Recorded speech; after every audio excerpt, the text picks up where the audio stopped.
All right, Matthew, welcome to episode 50 Yo, of the 50 Performance Advantage podcast. This week we've got a special lockdown guest, Jono Church from the Suspension Lab, who's talking to us about a whole bunch of stuff I had no idea about. It was really eye-opening, so looking forward to that one. Quick catch up from me and Matt, and a shout out to our sponsors, TheEnduranceTrainingHub.com and SmartMTBTraining.com.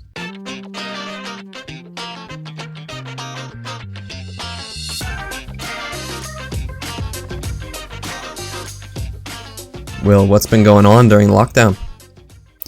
Well, Matt, a lot of time at home, a lot of time with my son, who's now 16 weeks old. And I've also been able to spend a bunch of time helping out our listeners and endurance athletes out there with EnduranceTrainingHub.com. Released a whole bunch of free base training plans. So you do have to sign up. Membership's only $10, so that just helps keep the platform running. But I put it all out there for free, so people, we don't have races coming up, pretty much all around the world. But Matt, we've talked about base training. Regardless of your sport, it is super, super important in the fundamentals of fitness. So I put those all out there for free. And I'm also doing some webinars each Friday, to the members. So yeah, that's really been taking up all my time and a bunch of training. Yeah, nice. What about you? Well, what about you, Matt? I've done the same. So with Smart MTB training, now when you sign up and it's, similar price, you get the Training Peaks plans for free, because what I've found is that a lot of people are training at home and they want those home workouts, right? And to follow a plan, but also get those home workouts uploaded automatically to Zwift, which is one of the things that Training Peaks does automatically. So you still get all the training plans on the Training Tilt software that Smart MTB Training uses, but then you also have access to the Training Peaks plans, which a lot of people are really used to. So that's been a development. And then with the Break Ace, we've made so many, the advancements that we're making with Break Ace, are exponential now. So before it was okay, we need to figure out what are the important metrics to measure. And, and it started way before that. And now that we have these dialed, we've been able to pretty much classify every single braking event. And then that takes it to the next step. And then the steps are just bigger and bigger and bigger, to where now we're implementing the automatic coaching side of it on a web app, which has just been crazy. And it's just really exciting. It all looks really cool. It's so interactive. You can zoom in on maps and see what, all the details on every braking event, see all the ones that you can improve the most. And it's just really exciting to actually have these interactive visuals. So that's been the biggest thing in the last even few weeks and days and everything like that. So wake up every morning just stoked to work on that. And we can't ride trails actually where I am now, which is unfortunate. So I've just been taking the time to go out and work on my wheelies. It's been good. But Matt, can you, for new listeners, what's the Break Ace? Yeah, well, the Break Ace is the world's first brake power meter. And, actually with Jono, our guest, we did a video, it was on Pink Bike, where we integrated the Break Ace software with the EWS racer, so top 50 in the world, Sam Shaw, and then also Jono suspension sensors. And we're kind of looking at the interaction between braking and suspension, and then coaching Sam with the Break Ace. So we're showing him where he could improve his braking on the downhill track. And that's what Break Ace does. So he was a nice guinea pig for that, to test this coaching feature at the same time while Jono was analyzing his suspension. And we were able to get Sam to go quite a lot faster. And he did the same time just riding as he did in his race run on the same track a few weeks later at Crankworks, which was awesome. So yeah, so the Break Ace, the website's live. I'll be putting up some example interactive plots so you can see from, maybe Sam. We'll see if he lets us put up his braking. But we'll be able to show you, the parts on the track where he could improve his braking the most, and we can show you like how we went through that and how we went through it with our skills coach that came to visit Harlan to test it. He came from the States to test it, and I'll be able to put up some of those interactive plots for you on breakace.com. Ooh. So Look forward to checking those out. yeah, so it will be available soon, which is the crazy part. So it's finally coming to fruition.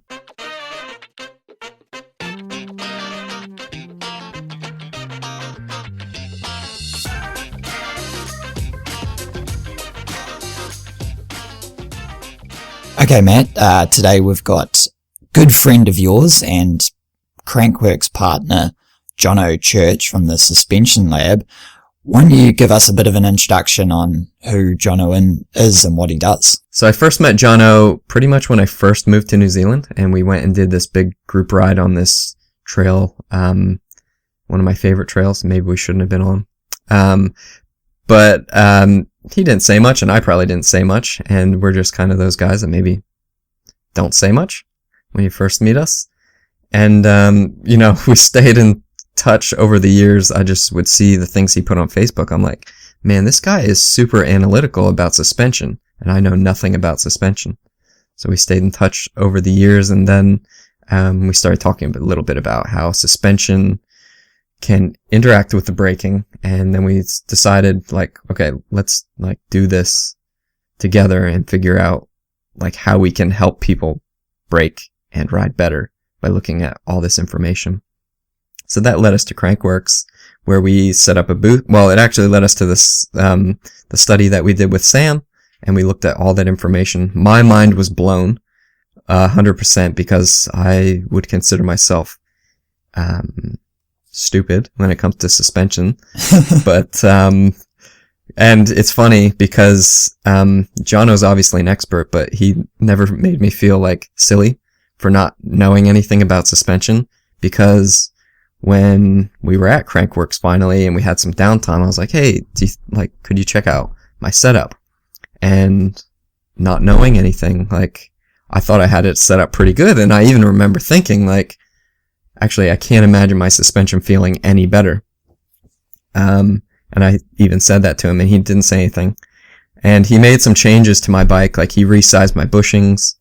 I had no rebound damping, so I had like fully 0 clicks. So he put in a bunch of clicks and resized my bushings, gave me some more compression damping. He's like, just try it and see what you think. I tried it, and it was amazing. And like, it actually took away my hand fatigue, because I was really struggling with my hand fatigue.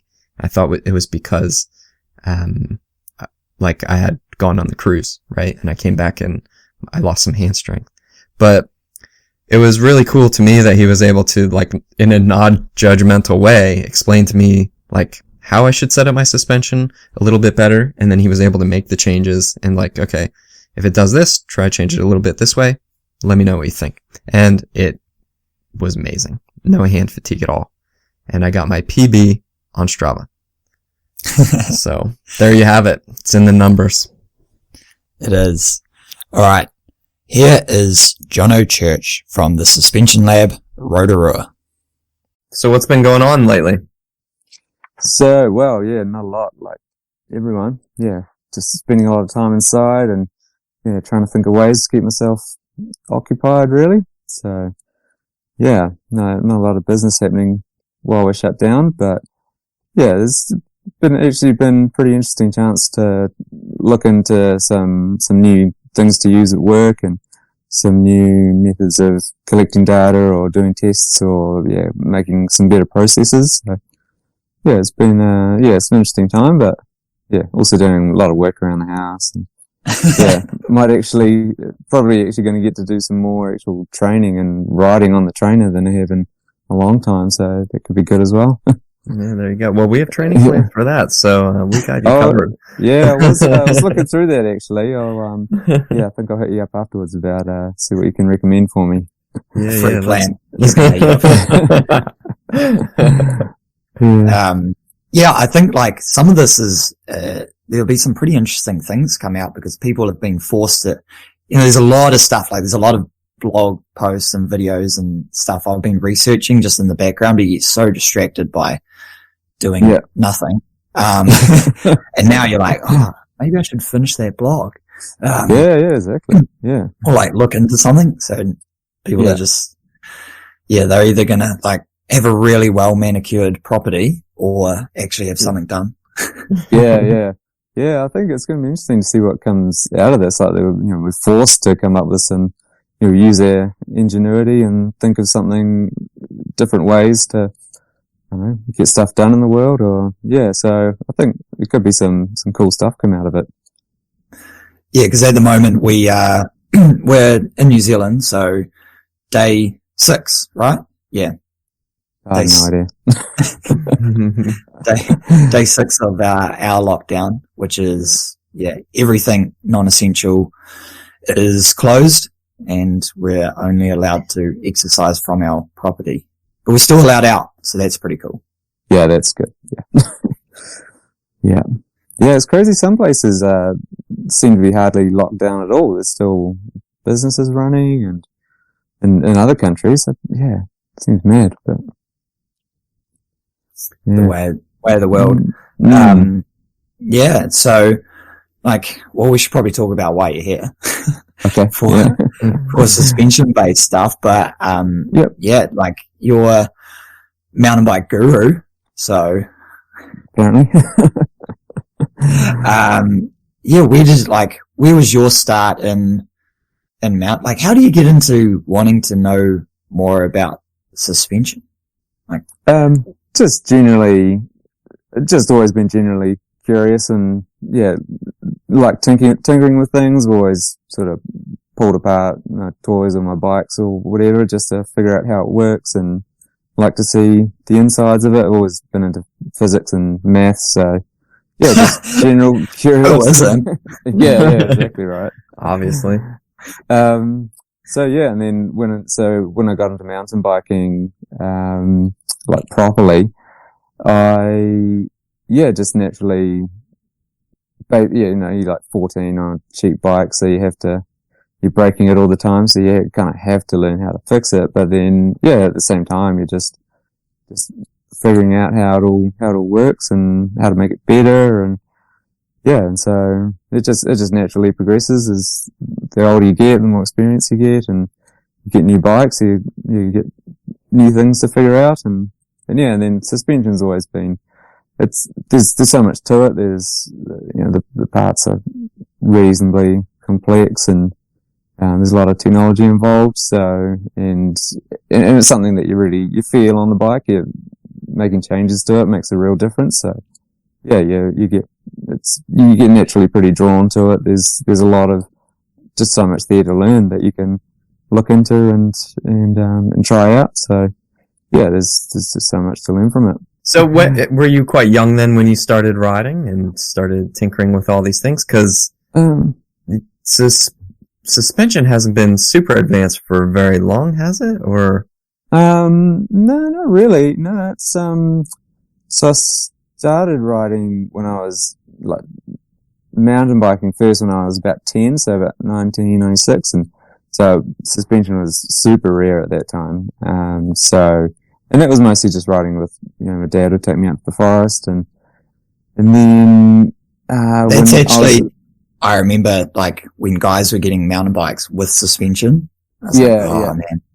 The RST suspension. Yeah. I don't know if you remember that. But like, it was like gold and silver maybe. And I didn't have suspension on my bike. My red coat. That I got when I was, as well. When I was 10 years old. It was like, and then these guys get suspension, and you could go off the curb when you're doubling, sitting on the handlebars, and it didn't hurt your back or like your spine. Anyway, that was exactly what it was designed for. Yeah. Sure. So you go up the curbs as well without. Yeah, they was like, didn't have to bunny hop, didn't have to lift your front wheel, take it straight on the rim. Yeah. That was the best. Yeah, I remember them back in the day too. Like I remember my dad had one of these like first Rock Shocks, and we thought it was really cool because it had these elastomers in, so they were like, thick, kind of opaque rubber kind of shape to go inside the fork tube. And I remember seeing inside the shop, we had all these aftermarket elastomers. Yeah. So, this was then, as the years went by, these elastomers were still kind of like sitting around. So you put them inside your fork to change because that was the spring, right? Yeah. Is these elastomers. So you kind of smush this rubber, and then the different color rubbers were a different stiffness. So, I think we still had those same elastomers sitting in the shop when I moved to New Zealand. So I don't think they were any good anymore because they just get real crumbly and stuff. Yeah, that stuff definitely. Yeah, it breaks down over time, but yeah. So were you taking apart like those kind of forks, or were we already like at air? By the time I really started to take stuff apart, it had moved on a little bit. So, like the first bike I had with suspension was still pretty basic. Like there was basically nothing inside, like a coil spring and a couple of tubes of rubber. So there wasn't a whole lot to see there. But then, once I was in a shop and had a bike that actually had sort of hydraulic dampers and things, we actually had, it was more, oil-based damping, thing. Yeah, so RockShox and Manitou were probably the two biggest ones at the time. So they actually had, proper circuits and air springs and, proper lubrication and seals and things as well. So yeah, the stuff resembled more like what we use these days. So yeah, especially things like Manitou they look pretty similar nowadays, the way they lay them out and all of that. So yeah, it was starting to resemble what we have now. No, the stuff in the 90s was not good at all. Like, it was definitely a gesture. Whereas by the time I started working on it, they're still not very good, but at least they were making a bit more of an effort. Yeah, because motorcycles had already had that technology already, hadn't they? Yeah. Motorcycles, especially since around about easily by the 80s, they had proper adjustable hydraulic shimmed cartridge dampers that were fully tunable and worked.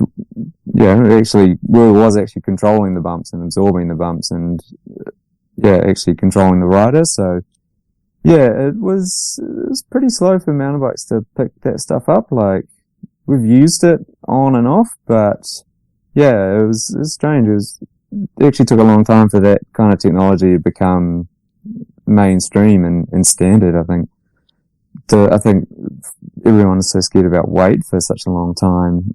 There's motocross forks with open bath, so you fill up the whole leg of the fork with oil, and you got a big steel coil spring in there. So yeah, it added a lot of weight, but obviously it performed way better than what we had at the time. Everything was focused on being as light as possible, and so it didn't really perform as good as it could have been. So still like that in a way, isn't it? Yeah, it's still a huge thing that everyone gets hung up on. Like the RockShox just brought out their new Sid, which does look cool, but there's so many things they've done to drop the weight out of it. Like the damper on it is about the width of a pen. It's about 10 millimeters wide or something from looking at it, and it's about half the weight of the old damper, but like, it doesn't really gain you anything. It probably still works well, but do you know how much weight you save with the new one?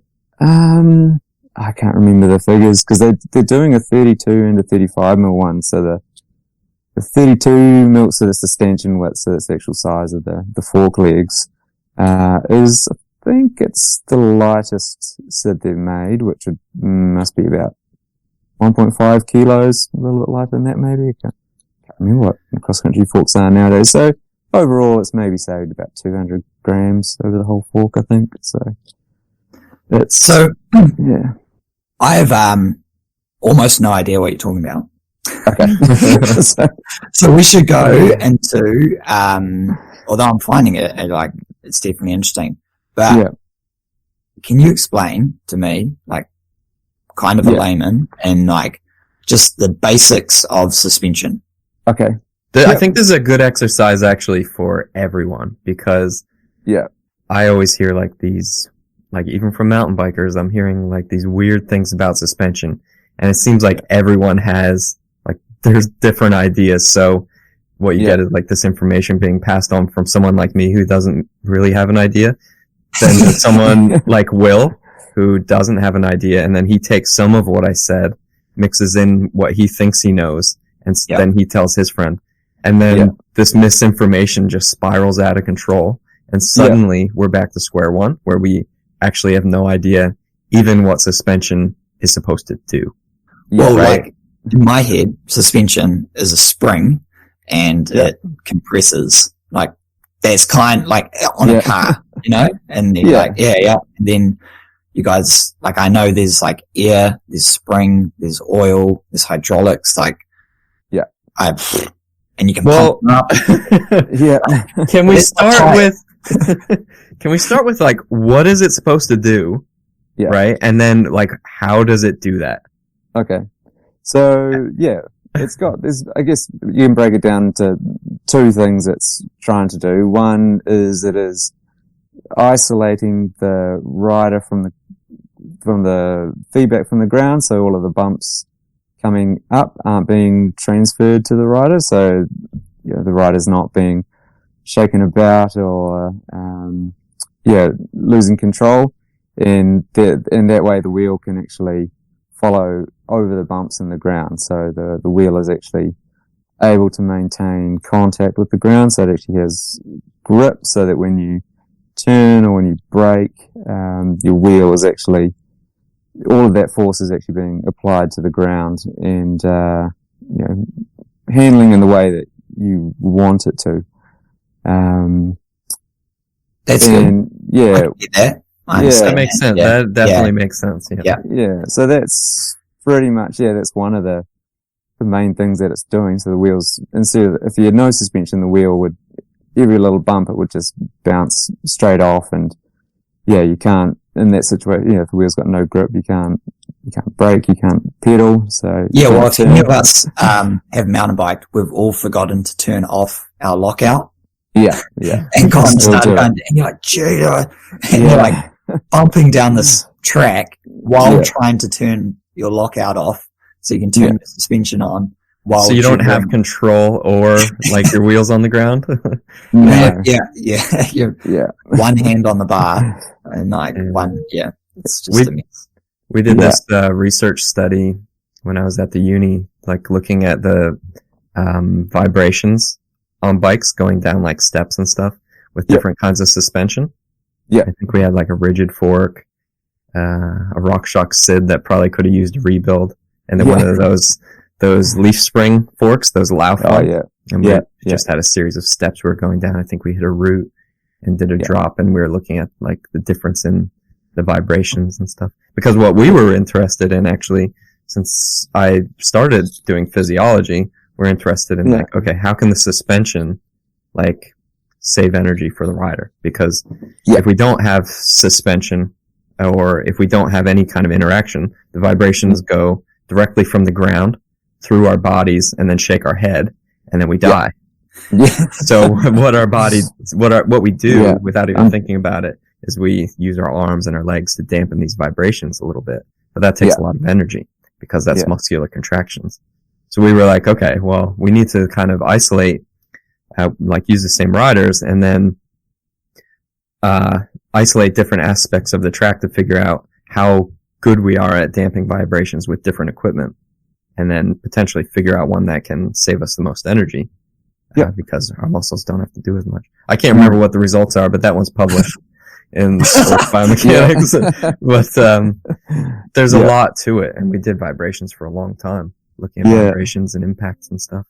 Yeah, that's definitely, that's definitely an interesting one that, I've given a lot of thought to and do want to do a lot more testing on because, I think when it comes to like, setup and tuning and, like people like to make it out to be a real kind of black magic kind of thing, and that it's only for races. But I mean, it's as your bike's riding over the ground and it's experience all these bumps, the suspension's doing something all the time. It's either transmitting it to you or it's not. So whether you like it or not, it's impacting your ride. And yeah, things like vibration and fatigue, could be the difference between how much energy you have at the end of the ride.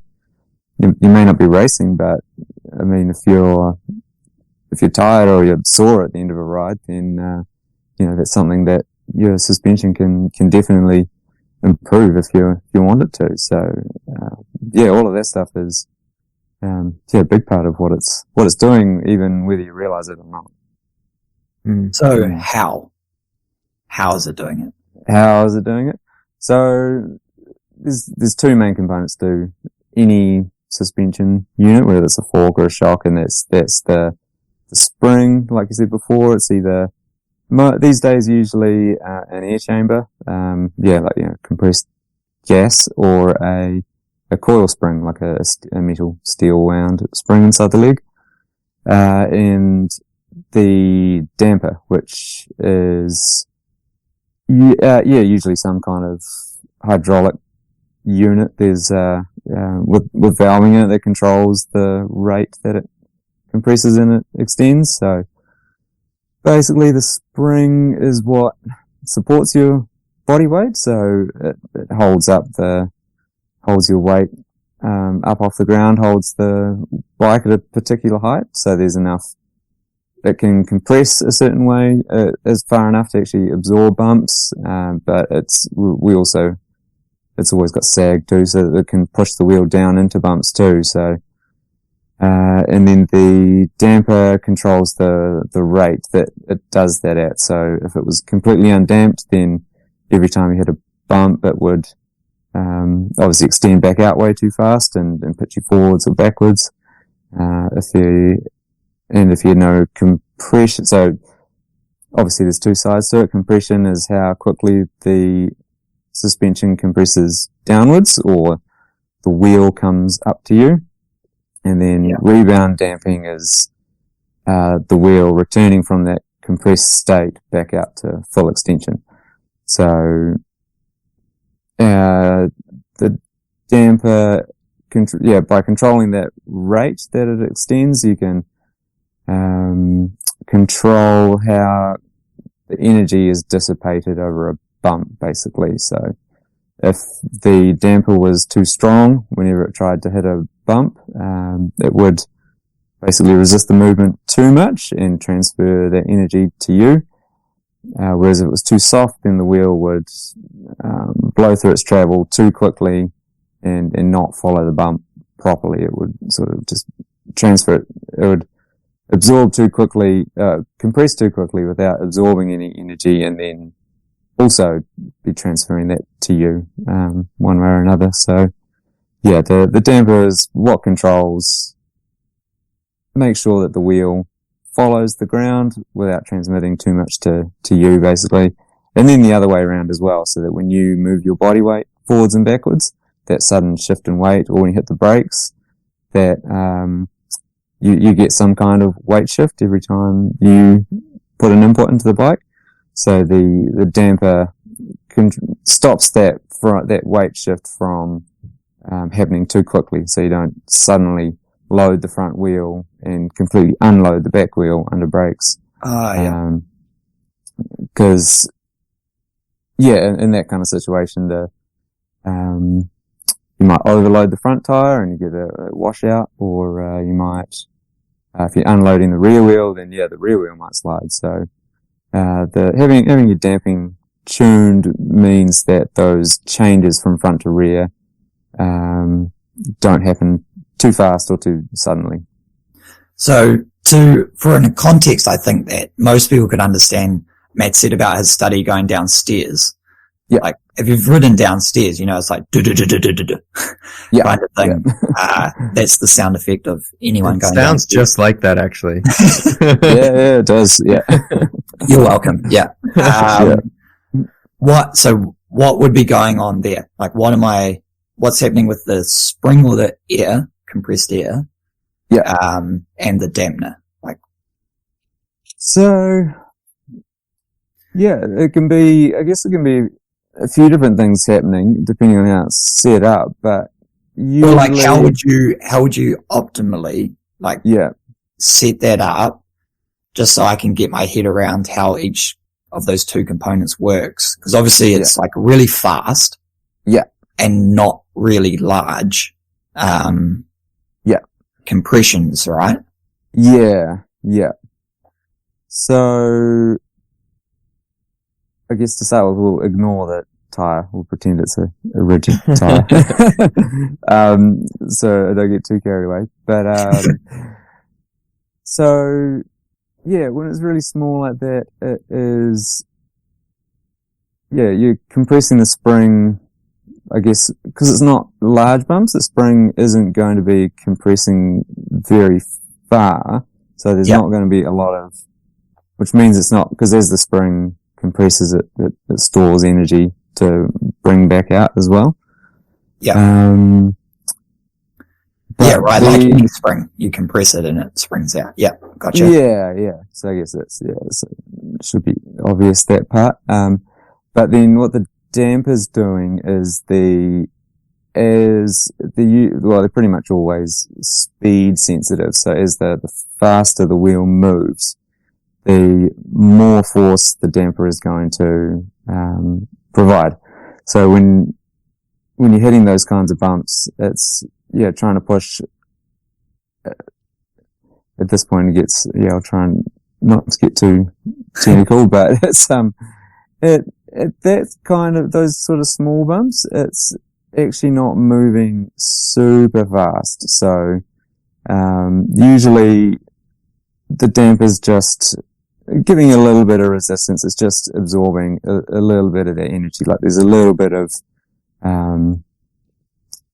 just force being created to just kind of soften that feel as the wheel goes over the edges of that step. The main reason it feels really harsh is because those impacts are really, sharp, because the edge of a step is square. When you ride into the edge of it, your wheel has to go from, one plane up to the top of the step, in basically no time. It has to go up and over that, really, really quickly, or in a really, really short space of time. And then back down to the other side and then up for the next step.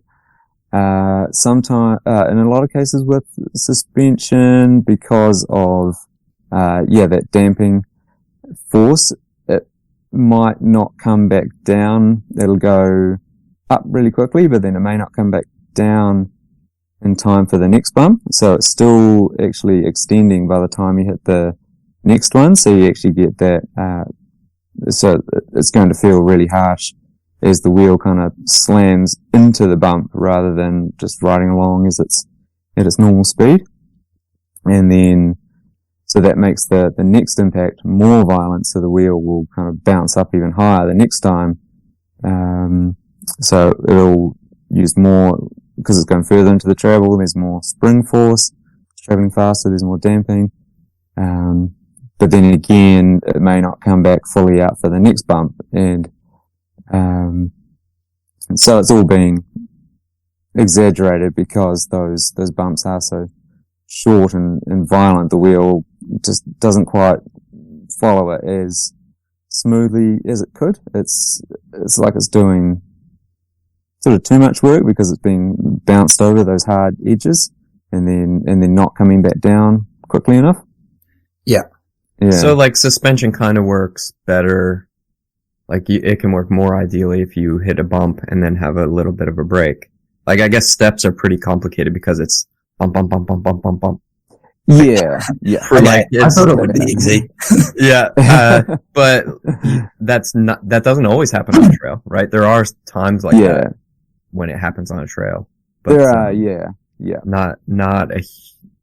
when we do hit those kind of situations, like a braking bump or something like that, well, we're also trying to brake, but that's when suspension really struggles, isn't it? Yeah, it can be. Yeah. One situation where it does, really get hung up quite quickly. And yeah, that is the challenge of getting suspension to work is it is a compromise one way or another. So,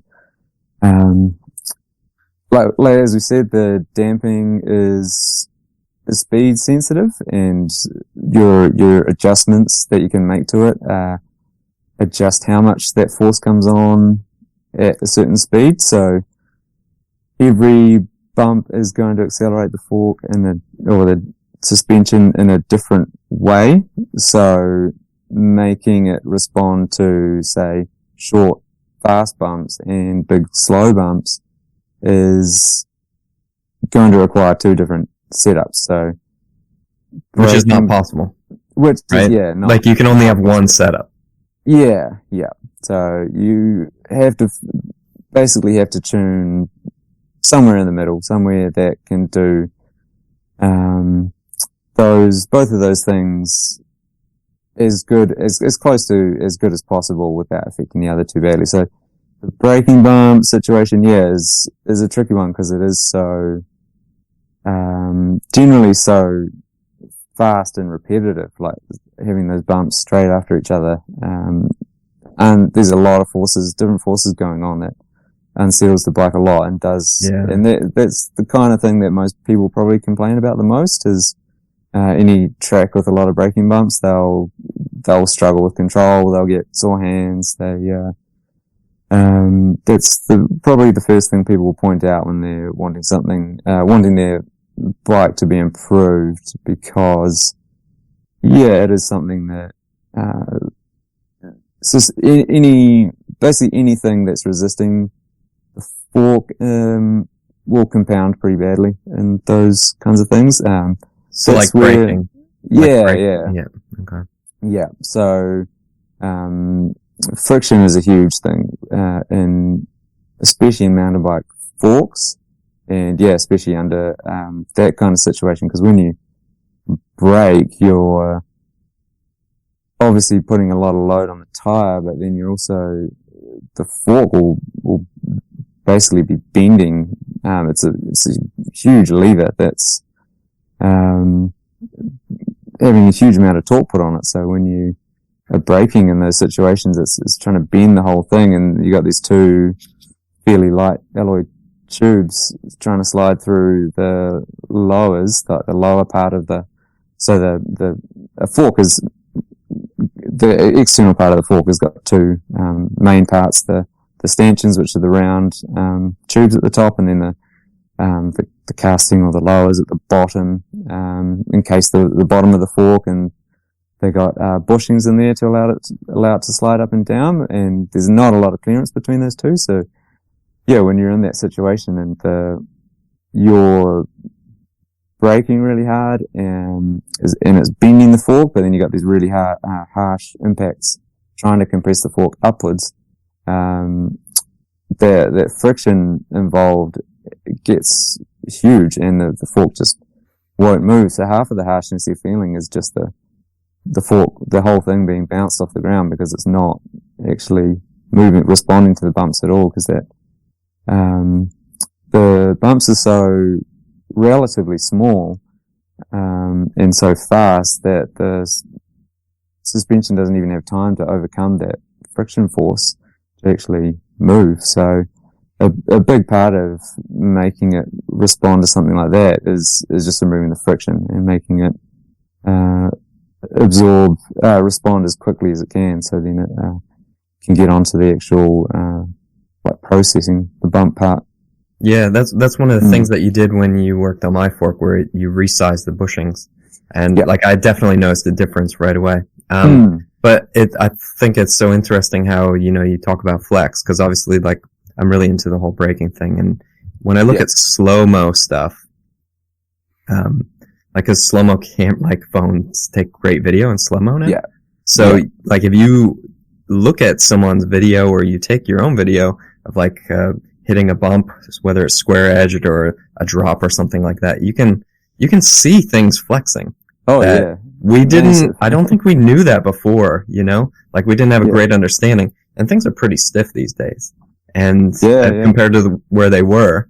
But you can see things flexing. So every time you hit a bump or you're braking hard, one of the first things that's happening is there's flex going on until it starts to compress. And that just increases that friction.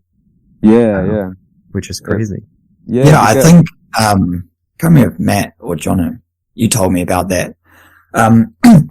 You'd like, cause it makes sense, but I never thought about it. If you jam the front brake on, even if you're just like standing there waiting for your mate and you have the front brake on and you're just like jiggling your bike back and forth. Like everyone does that actually. Everyone does that, right? We do. Yeah. We do. And your front, like your wheel, like it's flexing forward and back. And then you're like, well, if you do that going like 30 Ks plus down a hill, and then so you're jamming that stanchion into the front of the lower, and then trying to increase it. And I was like, that makes so much sense, right? Exactly. Yeah, like, it's a really shit thing to be happening. When it's like completely opposing the movement of like what is trying to happen in suspension. Yeah, exactly. And it becomes it's a real compounding thing because as soon as if you hit the brakes and it starts binding, then you hit a large bump front on. That's just going to add even more bending force. So everything's opposing the fork actually compressing to absorb the bump at this stage. So and then what happens is once the fork finally does release and move, it's probably only got about a third of the time. Just pulling that number out of it, anyway, but it's got a fraction of the time to move now, so it has to move that same distance. The size of the bump isn't changing, but it still has to get up and over that bump in a much smaller amount of time. So that's when you get those really sudden, harsh accelerations that are harder to control and generate more force from the damper. And just generally make it a lot harsher and a lot less comfortable. So I think to be clear, like this isn't just a braking issue, and this isn't just like a braking bump or steps kind of issue. Like that's happening all the time, whether you're braking or not. That's one of the first things that's happening when you're hitting a bump, right? To some degree. That flexion. So what we end up trying to do then, so if, braking bumps is something that someone's complaining about, we'll try and, either optimize their suspension so that they can continue to brake in the braking bumps, and feel more comfortable, or we can, maybe use a brake ace or something like that to encourage them to not brake or brake before the braking bumps. Or what we need to do, we still need to consider the other parts of the track, right? Because we're not trying to optimize the suspension just for this one part of the trail. So I'm kind of curious, like, is there a situation on the trail where if you do optimize for, say, something like braking bumps or steps, is there something on the totally opposite end then, just for our comparison, that you're making worse? So, as far as the friction side of things, that's going to benefit you basically everywhere, because you can, once that's gone, you can use the damping and the spring to actually, they're the ones that you want to use to control the actual bumps. But if you were to tune the damper, to absorb those braking bumps better, you would find, the opposite extreme would be, like jumps, or rollers, any kind of really smooth, gradual, change. So where the whole bike is lifting up and over a roller, and then compressing into a G out onto the other side, or rolling around a berm where everything's, a lot slower, and it's more like, rider input, like body weight input is, what's going on there. Like there's in those situations, usually the track's pretty smooth on the jumps track. So, well, ideally is. So most of it, you want, the bike to be pretty firm in those situations so that when you, pump everything, then all the energy you put in is transferred into the ground to, maintain speed or to get boost off a jump, or to, rail a corner nicely. So if you set your suspension up, say, soft or whatever to absorb the braking bumps really well, you would definitely notice it's suffering in those jumps for sure. It would be a lot harder to maintain your speed and get, any air off anything because you just don't have that, you're just losing energy through the suspension rather than maintaining it. Okay. So, I guess knowing what you know about suspension, it didn't take you long to realize that most of us don't know what we're doing. Is that right? Because then you started your own business, and that's what you do now. Is you do suspension. Yeah, just suspension. Yeah. So. Yeah, I could see. When were you like, okay, this is what I know and this is how I can help and I want to help people with suspension? Like, when did you kind of realize that? Probably about two years ago now. So I'd worked in shops since high school. And then worked in shops in Christchurch and then moved up here to work for distributors. Oh yeah. Mountain bike mecca for those who don't know, right? Yeah, we got a little bit of mountain biking here.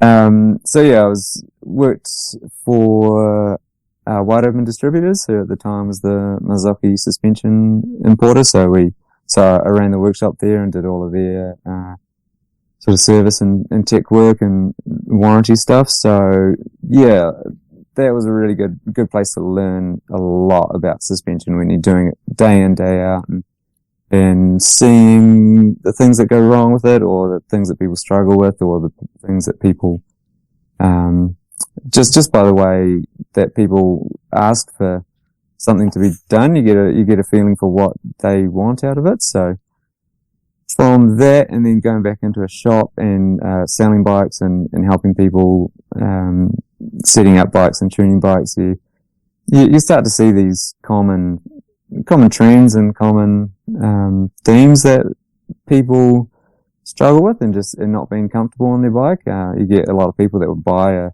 $10,000 bike, but you can just tell they're never 100% happy. So, and it was pretty obvious that, I mean, to me, suspension, you've got these sort of roughly 6-inch long springs either end of it that's holding the bike up. So if they're not working well, then it's going to be rocking all over the place or making it super harsh. So but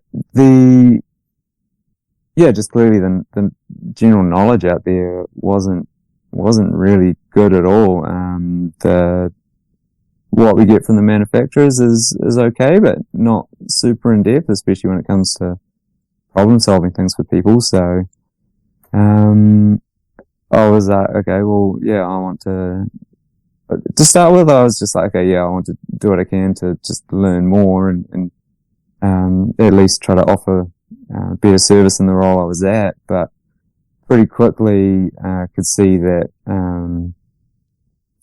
I'd need to be doing it full time. I'd need to be able to invest in, buying a suspension dyno and other data acquisition gear to actually start quantifying everything and figuring out, okay, why is it not working for one person when it is working for someone else? So, then you can start to, actually, nudge it all out and figure out, what's going to be the best setup for different people. Cause everyone's so different. Everyone has different priorities and what they want from it. So, and so that was about, it started probably 2.5 years ago. I guess the seed kind of,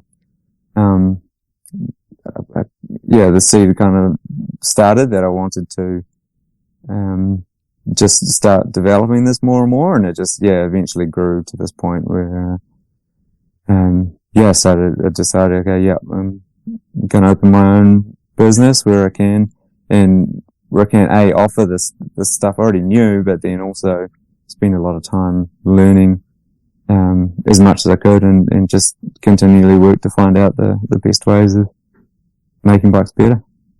Because that's your slogan, right? Making bikes yeah, better. It is.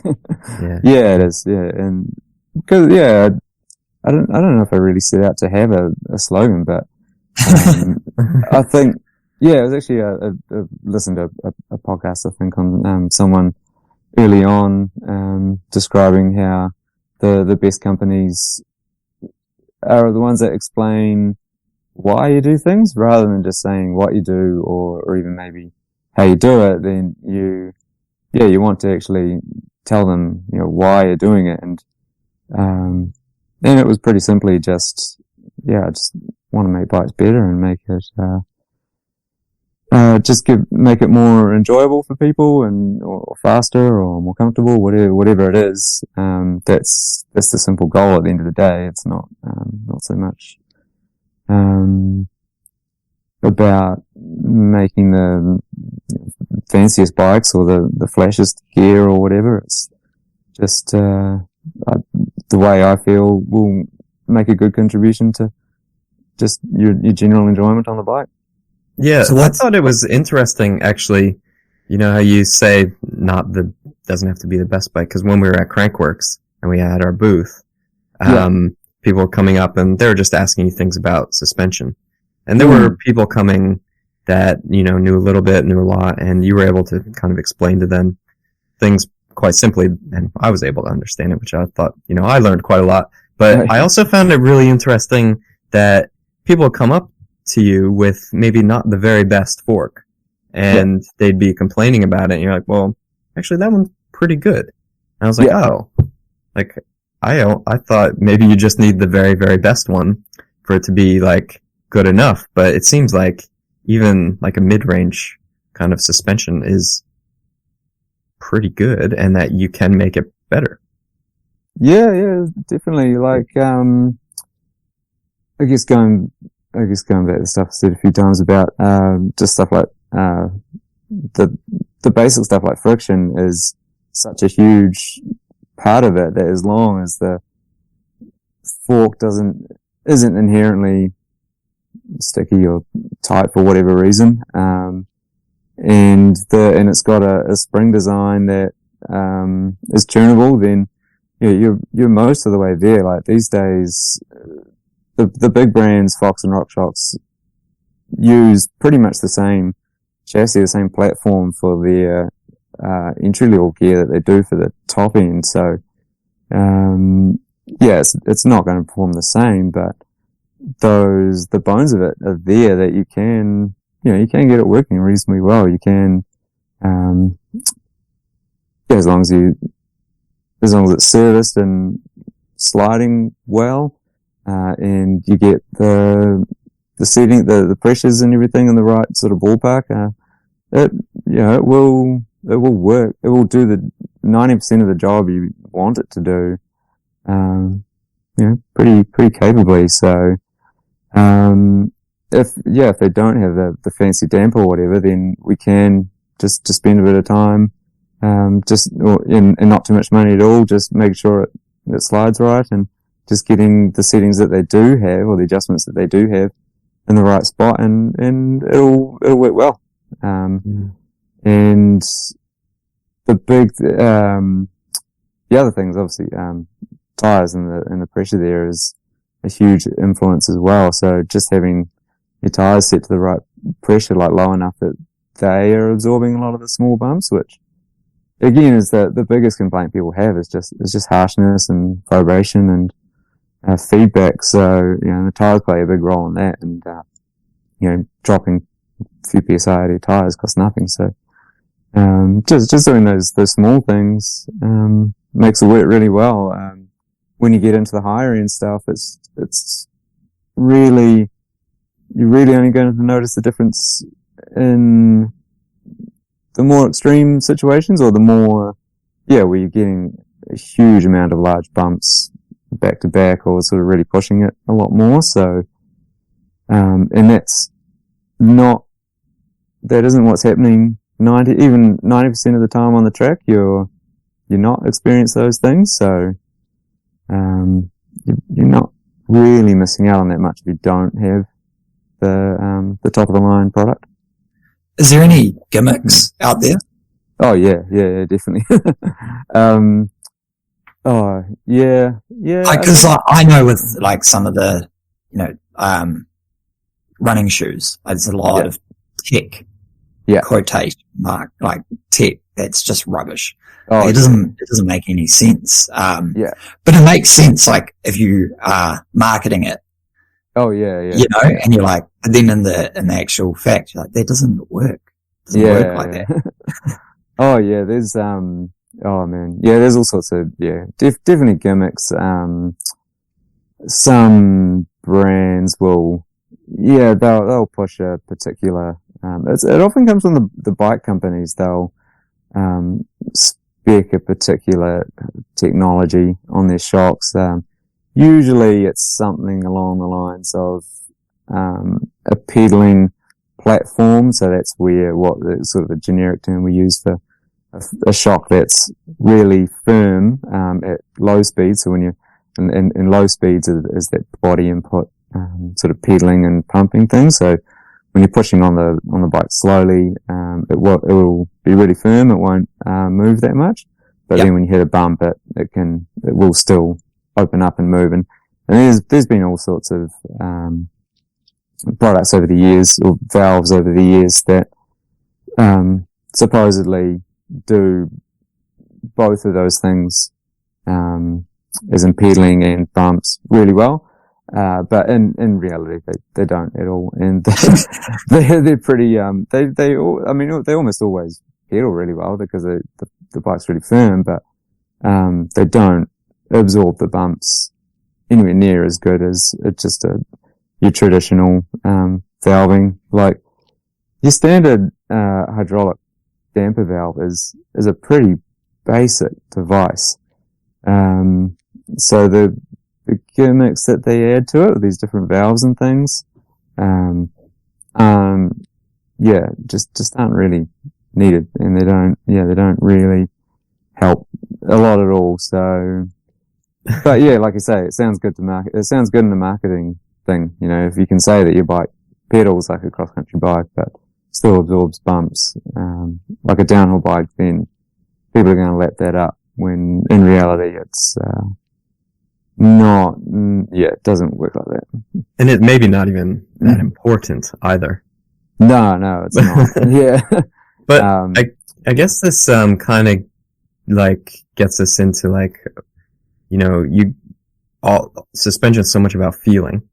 Yeah. And like it's, how did you feel? How did it ride? And when you're riding down a trail, up a trail, or anything like that, there's so much going on.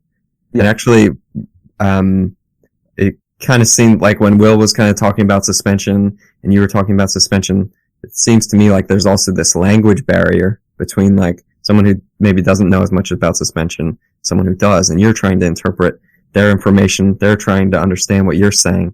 And I think maybe a lot gets lost in translation, but I know that you've been doing quite a bit with data acquisition, where you have, like, we did that whole data acquisition with the braking and suspension. You have one of the portable systems, and you also have the dyno in your shop. So how have you found that has helped, like, what you do and maybe communicating things about suspension? That stuff's helped hugely. And, and just the fact that you can, pull out a number or a graph that, explains turns what the rider's feeling into, something I can quantify, and then I can make a change and see that graph change, and then hopefully the rider's feedback will become better. So, you can just really track and quantify those things. And then I guess going the other way, like showing the rider what improvements, what I'm doing, or what, the thing is, it's a balance between sort of me making the numbers right, but then also the rider feeling comfortable with what I've changed. And so that having something like some kind of visual representation, like a graph, means you can show them the graph and show that, like if we look talking about suspension data, like a position histogram where it tells you how much time you're spending in each part of the travel.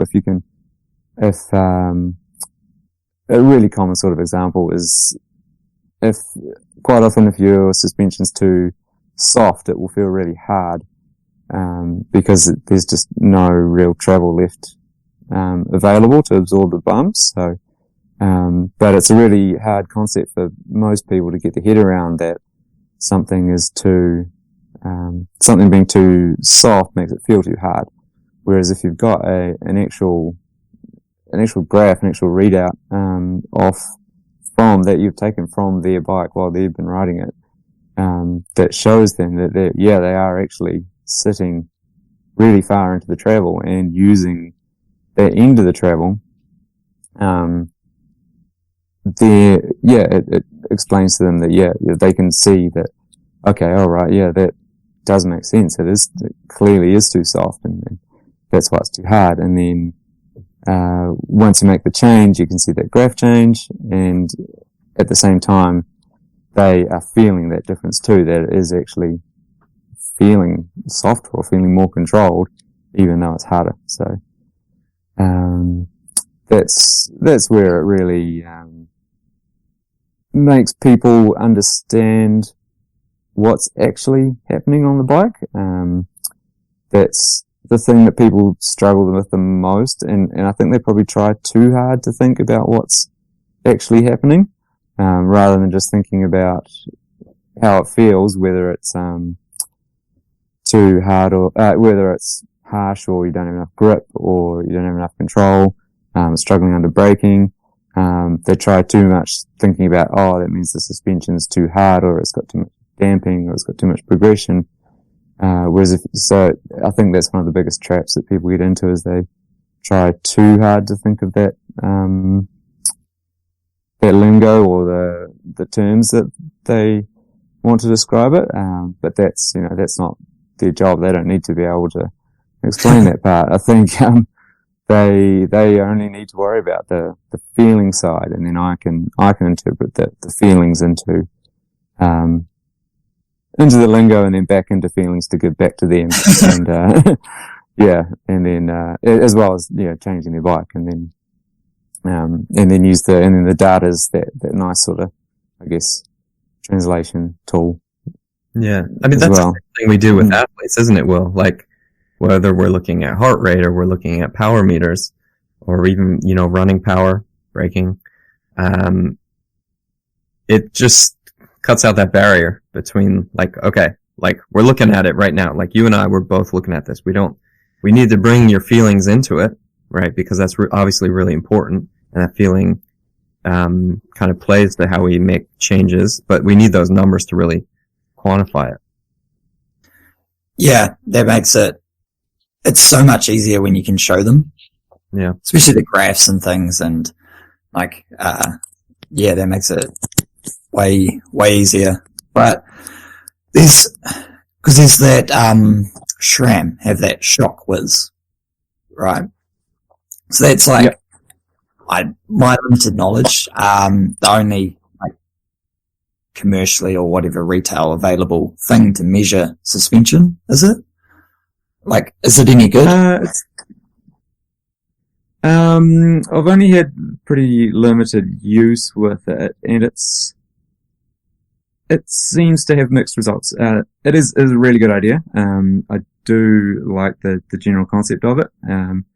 And it does simplify things a lot. And that's great that it, just gives you nice, simple, graphs. Just say, it just says, so what it basically does is attach it to the air valve of your fork shock, and it can, by the changes in pressure in there as you ride, it will figure out how well it's working. So, and it's great because it does spit out, add more air, take air out, add volume reducers or take them out, or make your rebound faster, slower. So it's nice and simple in that respect, and a lot of people do get a lot of good benefit from that. I think it's best for people that have zero ability to set it up at all. I think if you've got if you're literally starting from scratch, then I think it will help you get to a good position pretty quickly. But I think maybe if you're trying to really fine tune things, it's at least the results it gives just isn't quite precise enough. And I don't know if it's a calibration thing or what, but sometimes it gives out results that I just don't agree with. Basically, it's for example, they'll almost always tell you to reduce your high speed compression, which I don't usually think is needed in most of those situations. And B, I know for a fact that those dampers have next to no high speed compression anyway. So I don't know if it's just getting confused by friction or something else, but yeah. So I think when you get down to that fine tuning with those, it can be a little bit confusing, but it's not, I guess it's not that clear when they sell it that it's every track you ride is going to give you different results and different outputs. So, those numbers are always going to change, and it's never going to be perfect. So, that's kind of gets to that point where, giving people that data in their hands that they can use, can get a little bit risky, because once you start getting down to that end, you probably need more information, and then also someone who can actually interpret it a little bit better. So do you think for you, since you really know a lot about suspension and you kind of know you do know what you're looking at, you would almost want to see okay, where are these numbers coming from? I want to be able to do this myself.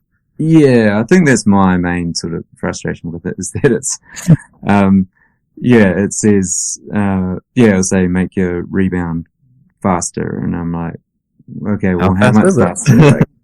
It was other, I want to see numbers. I want to see, the peak speeds here, 1 meter per second, or the 1.5 meters per second. So how big a change do I actually need to go? So maybe we should write to congressmen and ask them for some raw data. Yeah. Maybe they'll release that one day. Yeah, one day. That's. So it's a good start. It is a good start. Yeah, definitely. As an introduction into what might be going on, or how you could change something. Yeah, definitely. And I think, and it's probably good to have all of your setup suggestions coming from one place, to start, rather than sort of asking lots of different people or just going by the manufacturer's guidelines. I think actually getting out there and testing yourself one way or another is going to be the best way to do it. You can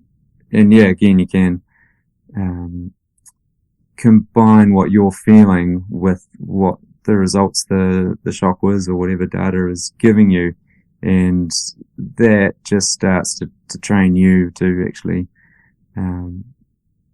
understand what you're looking for, or how that actually translates on the trail. I think especially the fact that it's having that instant feedback is really good. Like the fact that you can pull out your phone and get results straight away. It's all fresh. You actually know how the bike handled on that track, so you can see you get a much better feeling for what the different changes did. So I think that's really good.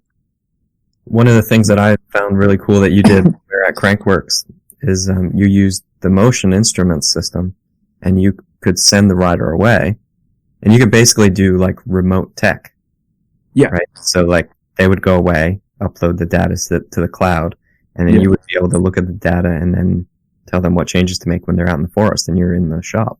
Yeah. So that Motion Instruments is a new company that's been developing for a couple of years, and they just launched officially. Maybe it was just before Crankworks, and so I've been using their stuff for a while already. And this is great. They've really given you a good platform to get lots of good data, or all the data you need to make really good decisions, but really quickly and clearly and easily. So like Matt was saying, I could bolt this gear on, the sensors onto the bike, and send them on their way to do some downhill runs, and they just have to carry a smartphone with them, and rather than a laptop or anything like that. And they can. Who doesn't have a phone with them 24/7? Yeah, exactly. Yeah, no problem there. And they can finish their run, and just end the recording, and it automatically sends it to me, and they can just get back into the shuttle queue and start loading up, and I can be reviewing the data from the pits or from the couch at home, from the workshop, and do all the analysis from there, and I can just send them a text or a message that says, you need to go up a spring rate, or you need to change this damping adjustment, and I get basically full level data that shows me everything, all of the speeds the suspension's doing, the positions it's in, the amount of travel they're using, how often they're bottoming out, all of that stuff, just instantly. So that's an awesome tool, and it minimizes the amount that the rider has to do. They just have to start and stop recording at the top, but then gives me all the data I'd ever need to be able to see what's going on. As we get like a more technological, like mountain biking's been so much about feel, like since the beginning, and tech's just starting to come in. Like, where do you see it kind of going as far as suspension technology and how it functions, or maybe how like technology integrates, like as we move on? Yeah, because something like what you're saying now, that's Matt and I and the coaching that we do, we've had that available for, well, not forever, but like 10 years. Like 100 years. Oh, 10 years. Yeah. Someone can finish their exercise, run, ride, swim, or like whatever it is. Maybe not so much swimming, but they can stop their Garmin and it uploads, and then we have a look. Oh yeah, so what zones were you in? Where'd you go? What was your cadence? Like everything. Yeah. And go, hey, look, this is what you need to change. This is how you raced. But then like for you at this stage, you're bolting things on to their bike, like telemetry guides and that kind of stuff. But there must be a point at which this is going to be super easy, where I can get something, maybe like the shock which just, like you said, screws on, very small. It's like a, little cadence sensor size kind of thing. Cause that's like at this stage, there just seems to be such a barrier between someone like me. I've just got, a mid-range like trail bike. And I have no idea how it's set up at the moment. It feels super soft. Maybe it's hard. Who knows? But then I don't ride enough for me to justify coming to you. Or it's at least I like feel that way, coming to an expert to pay them to, do this when I ride my bike like once a week. Right. I'd love to have it. So, oh yeah, so, the question was, where do I see it going? Yeah. Yeah, definitely. I think the actual damping technology, the actual fork technology is in shock obviously is really good and it can always get better, but yeah, I think we're definitely plateauing there. So I think integrating a lot more of this electronics and sensors and things into it is going to be where things go in the future. I think, well, at least that's where I think it could. There is some benefits there. Yeah, as you say, like you guys have been using this kind of data and remote training for years on and running and road cycling. So it's just been mountain biking's a little bit slow to pick it up. Or suspension particularly is just never it's never been viewed as a thing that you have data associated with, but there's no reason why it can't be. So but people talk about it so much, and that's the thing that is so crazy. Like, people love talking about suspension and fiddling with knobs and things like that, but it, like you said before, it's been left to this like black magic kind of thing where you're actually not supposed to know what to do. Yeah. Right? Like, you just keep fiddling with it and you'll never be happy. And that's almost what it's always seemed like. Yeah, I think, it's funny. I think, I don't know, maybe people like the fact that, since no one else really understands, if you can at least make yourself sound like you understand it, then you can't prove you wrong. That's true.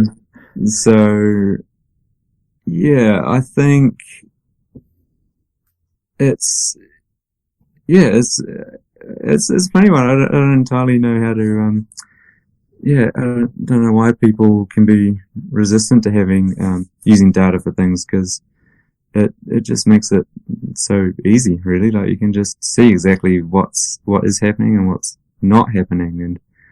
And, having the abilities pretty much there where it can be, integrated with the bike, like, some kind of built-in sensors that can actually, record it, and you might not even be able to see it externally. It could be all built inside the unit, and it does just record everything that's going on, so it can help you in the future, giving advice to set up, or just automatically changing things, so it sets it up for you. So that doesn't seem to be that far away, or at least it could be. So I think it would be good to, I think using more and more data now is good, and just trying to make it more acceptable so people are actually going to see, why it's good and why it's useful, and hopefully sort of speed up that process of bringing it to be more mainstream and more accepted. So what's some of the like basic things people can do? So Will needs to improve his suspension. Right? So I would put him in the bracket of, probably most people, right? He rides regularly, loves it, doesn't know much about suspension, probably needs a rebuild or something like that. What could he do? What could he do now to like make his ride better? So the first thing to do would be buy a tire pressure gauge and run, and start playing with tire pressures. The general rule is as low as you can get them without the tire actually rolling off the rim or squirming too much or hitting the rim on the ground. You got 2.5 inches of travel on the tire there, so it's an undamped spring, so it is having a huge impact as well. And it's the best thing to use to absorb the smaller bumps and the smaller corrugations in the ground. So, if you, as well as obviously lower pressures give you more grip,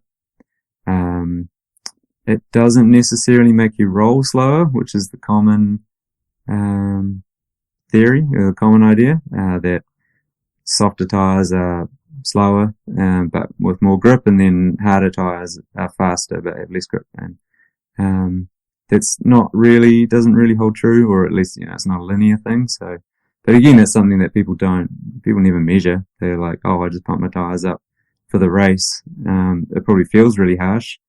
Or, feels fast because it's skipping around so much, but it's probably isn't.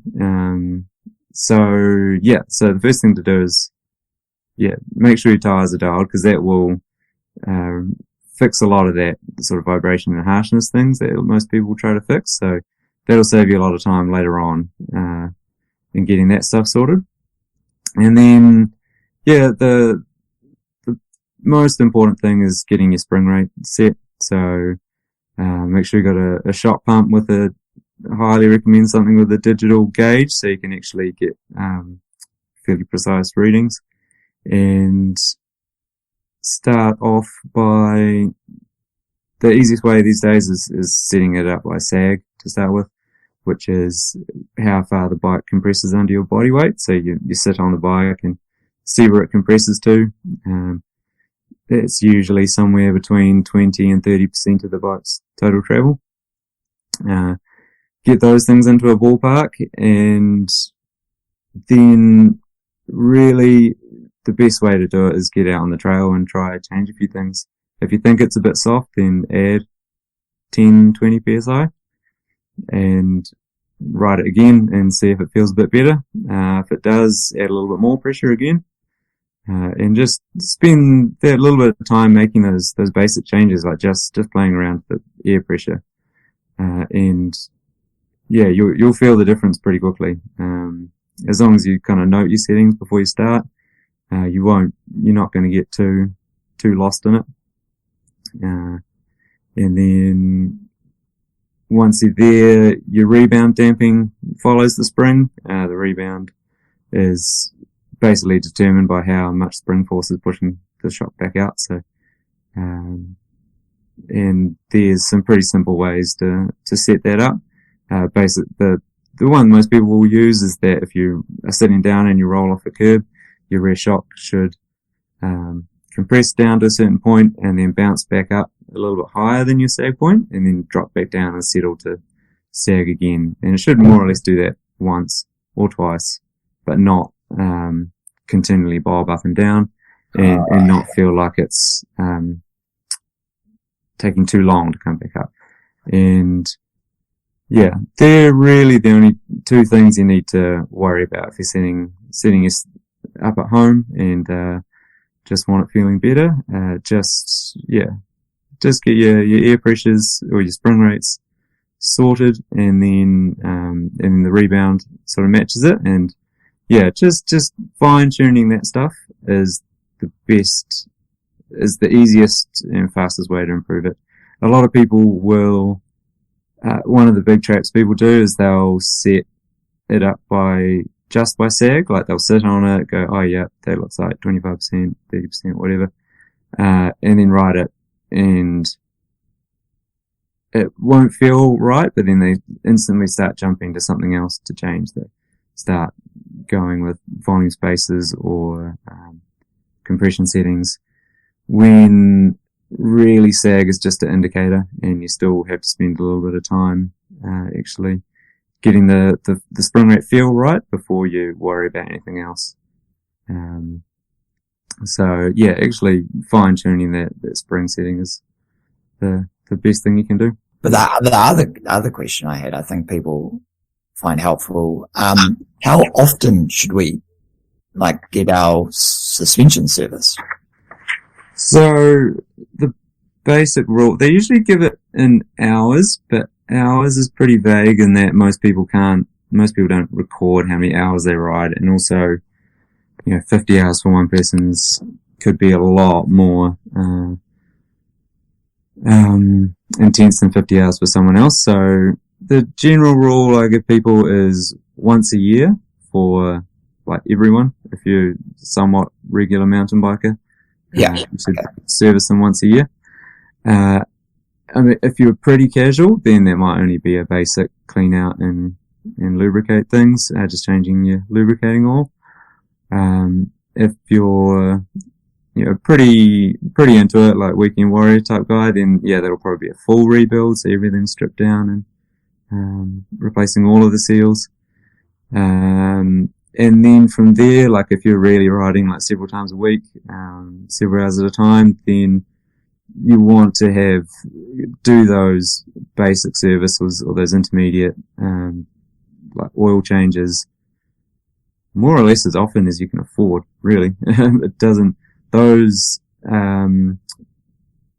You kind of can't do them too often. Like they make a big difference to how it feels and how it works. And just keeping everything sliding nicely. So 0 times in 3 years is probably not going to be good. No, what I reckon. Okay, I'll make a note of that. Yeah, make an appointment actually as soon as we're done, Will. Okay, sweet. I'll do that. Yeah.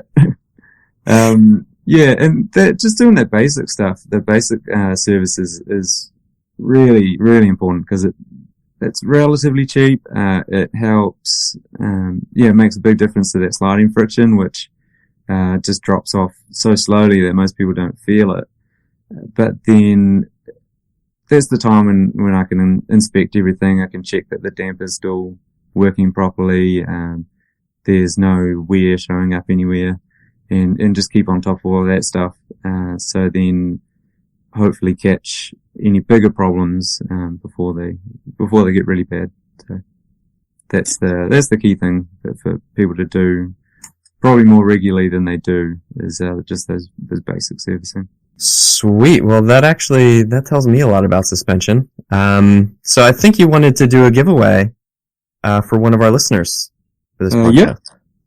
Yep. So as I guess for coming on here, I wanted to give away a Vorsprung Luftkappe air piston upgrade. Vorsprung is a Canadian tuning company that I'm a elite tuning center for. So they make some great upgrades, and their most popular one is this air piston, which changes the spring curve of your either Fox or RockShox fork and makes it a lot more sensitive, but also gives you a lot more mid-stroke support too. So yeah, I think that's be something really good to give away. And yeah, if people want to win it, they can share this podcast and tag us in it.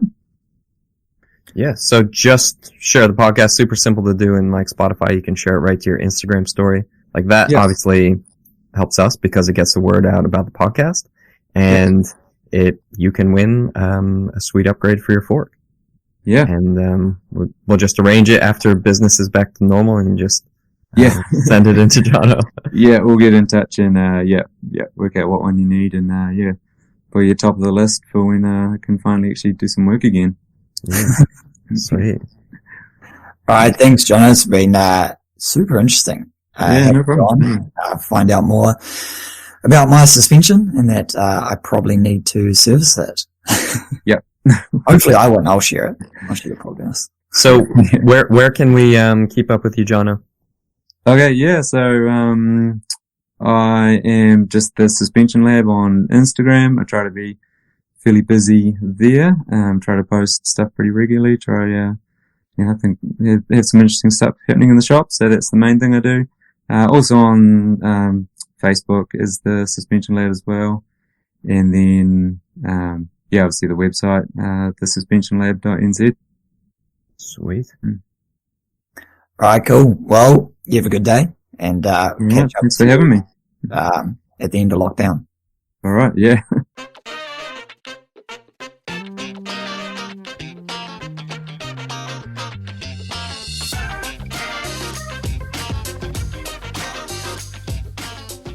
Yeah, so that was really awesome to get Jono on. I'm really glad he could come and kind of clear things up for all of us, actually. And I think Will's scheduled in already to have his suspension service for the first time since he bought his bike. Yeah, I'm sold. And since the original owner bought the bike, so it's never been serviced. But one thing that we need to add is this teaser for Performance Advantage Presents Endurance Training for Anyone, which is an online interactive course that we're going to be releasing the details of soon. And it's going to be modules that you can do so that you can learn how to coach yourself. So we're going to give you our sports science knowledge in a way that's easy to digest, that you can apply to yourself. So we'll help you build your own training plan, for example, and we'll be able to check over your training plan, and we'll give you the tools that you need beforehand so that you can do that effectively. So keep your eye out for the details on that, and we'll be releasing that soon.